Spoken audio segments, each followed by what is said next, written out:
درنو د عزت او د احترام وړ مشرانو صاحبانو علماء کرامو زه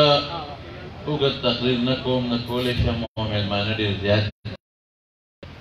یو خبره ذهن ته ورزول غواړم هغه دا دی چې څنګه نور سیاسي ګوندونه زمونږ په دې ملک کې سیاست کوي او د آیین او د دستور لاندې هر چاته د سیاست کولو په دې ملک کې اجازه شته دغه رنګې جمعیت علماء اسلام په دې ملک کې یو سیاست کې چې هغې ته مذهبي سیاست وایي زه یوه خبره کومه چې یو پروپیګنډه روانه ده او دا ده چې مولانا صاحب مذهبي کارډ استعمالوي او عموما دا یو سوال کېږي چې مولانا صاحب په جلسو کې د مدرسې طالب علمان راولي او هغه استعمالوي مذهبي کارډ استعمالول څه ته وایي اول خو په دې ته نه پوهېږم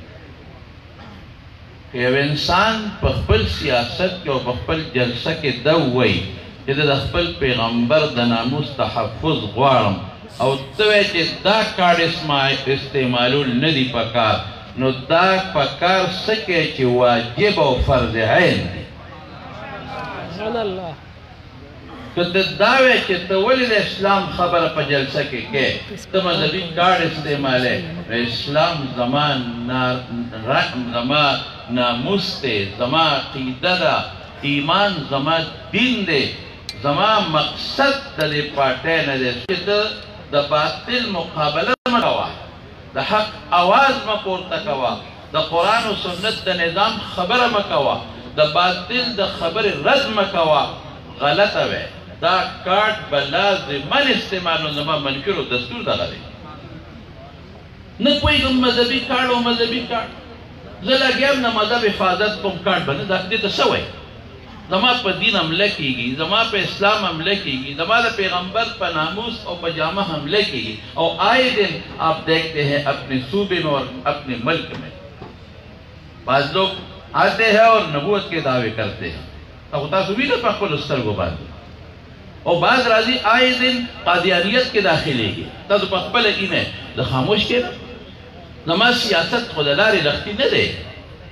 زما د سیاست مقصد د علماو خو د پل جوړولو د سړک د جوړولو نه دی دا خو ضمني څیزونه دي زموږ مقصد دغه دی که ته دې ته وایې چې دا مذهبي کارډ دی او که بل کارډ دی او که بل کارډ دی دا زما دستور دی دا زما ایمان دی دا زما غیرت دی دا زما اسلامي کلچر دی دا زما منشور دی دا به یې خامخا استعمالوم زه به د پیغمبر د ناموس حفاظت نه کوم هغې له به چغه نه وه زه به د دین او د اسلام باندې خلک حملې کوي زه به د هغې دفاع نه کوم زمونږ په نصاب کې به د اسلامي چې کوم پیراګرافونه دي هغه وځي زه به چغه نه وم زما دین او مذهب پورې به خلک ټوکې کوي ملنډې به کوي زه به نه پاسم زه حیران په دې هغه انسان چې یو وخت کې په تیر شوي ګورنمنټ کې دی که نو په بل ګورنمنټ کې په یو بل کې د رسول الله مبارک په ناموس په قومي اسمبلی کې حمله وشوه دغه شیخ صاحب اعلان کوي مولانا چېرته تللی ته خو ما د هغه وخت نه پېژنې او ما ته چغې وی چې د پیغمبر د ناموس څېره ستا په سر ده او دا دفاع به ته کوې نو چې زه دا نوم اخلمه نو دا مذهبي کارډ افسوس د مذهب دفاع کومه مذهبي کارډ څه ته وایي نه پوهېږم په دې خبره او دویمه خبره زما وروڼو څه ده دویم دا وایي چې د مدرسو طالبان راوباسي هلکه د مدرسو طالبان ته د سکول او د کالج او د یونیورسټۍ سټوډنټان نه راوباسي ستا په سکول او په کالج او په یونیورسټۍ کې تنظیمونه نشته څه ما ته وښایه یو سیاسي پارټي چې په سکول کالج او په یونیورسټۍ کې د هغه ذهني تنظیم نه د څه لپاره تا تنظیمونه جوړ کړي دي خو دغه ماشومانو باندې سیاست کوې که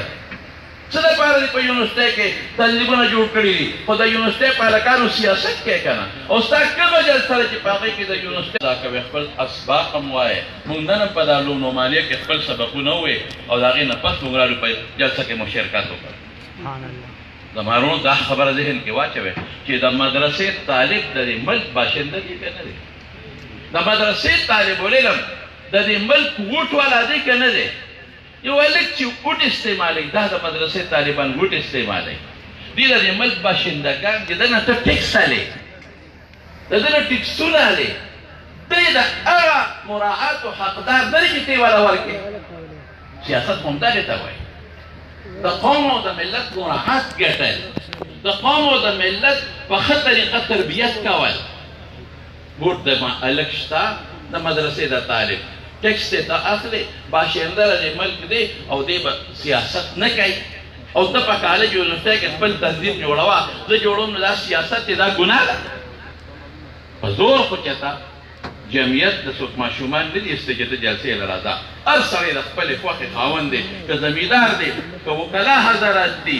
او که نورو ډلو ګوندونو والا خلک دي هر چا ته اختیار او اجازه شته تمرونو نن چې مونږ په کوم سټیج باندې ولاړ یو محترم ورور ارشد عبدالله صاحب د مشرانو ته دا خاندان به دوی نه پېژني او دی پېژنم دا د پخوانه د علماو سره شاته ولاړو دا د پخوانه د علماو همدرد و دا د مخکې نه دیني مزاج او شرعي مزاج والا خلک دی او ما بل ورځ ارشد عبدالله صاحب ته وي نعمانیې ته راغلی مې مخکې نه هم ته یو هیره وې مخکې نه هم یو هیره وې خو د ګوتمې نه بار وې اوس په ګوتمه کې رادننه شوې او مخکې هم ما وې ته تسبو یو مری وې خشته مری هر چا کوشش کو چې دې خپله تسبو کې ور واچوم خو ما وې اوس د تسبو مدي کې ور دننه شوې اوس ورباندې ذکر کېږي انشاءالله مخکې تسبو نه بار وې اوس تسبو کې دننه را پرېوتې هسې مری چې وي په هغې څوک خدای نه یادوي او چې تسبو کې راشي نو بیا پې الله یادېږي حجیب صاحب دغه ځای د جینکو مدرسه وه زه به یې راوستم د پخوانه د دې والده صاحب ډېره نیکه بیبي وه الله دې مغفرت نصیب کړي هغې دا مدرسه چلوله مولانا هدایت الحق صاحب محترم دلته کې موجود دی هغې به یې نګراني کوله مولانا حسین علي جان صاحب هغې به یې نګراني کوله او د مانځو علماو د پخوانه اوس د خدای پاک کرم وشو د خدای پاک فضل شو چې د علماو د قرآن و سنت او د ناموس رسالت او د نورو دیني چترو لاندې او دا سوال ولکو چې الله پاک دته د جمعیت نه او جمعیت تر ده نه دواړو طرف نه الله مفیدې فایدې ورنصیب وګرځولي دا څو خبرې مې عرض کړې الله پاک دې ستاسو د دې ټولې مجموعه چې د کوم لرې لرې راغلې په یو ښه سوچ فکر راغلی الله مو د دنیا او د آخرت خیر و برکت نصیب کا و آخر دعوانا ان الحمد لله رب العالمین